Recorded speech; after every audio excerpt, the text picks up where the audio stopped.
শঙ্কর ওরফে আর্য সিংহ রয়। আর্য স্যারের জীবনটা যে শেষ করে দিয়েছে, অবশেষে কি তার সন্ধান পেল আর্য স্যার? পুরোটা জানতে ভিডিওটিতে লাইক দিয়ে চ্যানেলটা সাবস্ক্রাইব করে দেখতে থাকুন। চিরদিনই তুমি যে আমার সিরিয়ালের আগামী পর্বে আমরা দেখতে পাবো হরিপুর গ্রামে অপর্ণা এসেছে সেখানকার ছাত্রদের পড়াতে। সেখানে এসে তো একচোট ঝামেলা হয়ে গেছে সেখানকার সব শিয়ানা দাদাদের সাথে, মানে পার্টির লোকেদের সাথে।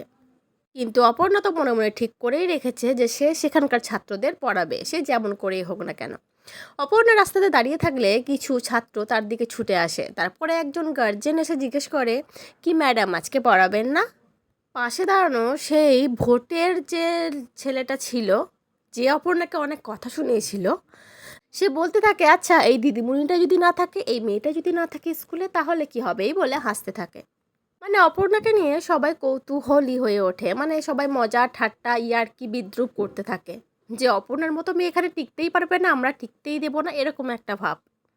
অন্যদিকে আর্য স্যারকে দেখা যায় সে হাতে ফোন নিয়ে বলতে থাকে, আমার জীবনটা যার জন্য শেষ হয়েছে, শঙ্করের জীবনটা যার জন্য শেষ হয়েছে, তার খোঁজ আমি পেয়েছি। বাবলু দাস, ভেলপুর, সে একজন ব্লগার। মোবাইলে থেকেই আর্য তার খোঁজটা পায়।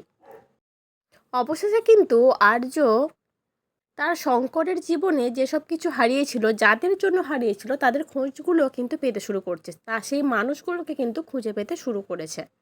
এবার দেখার পালা অপর্ণাকে কত তাড়াতাড়ি সে খুঁজে বের করে।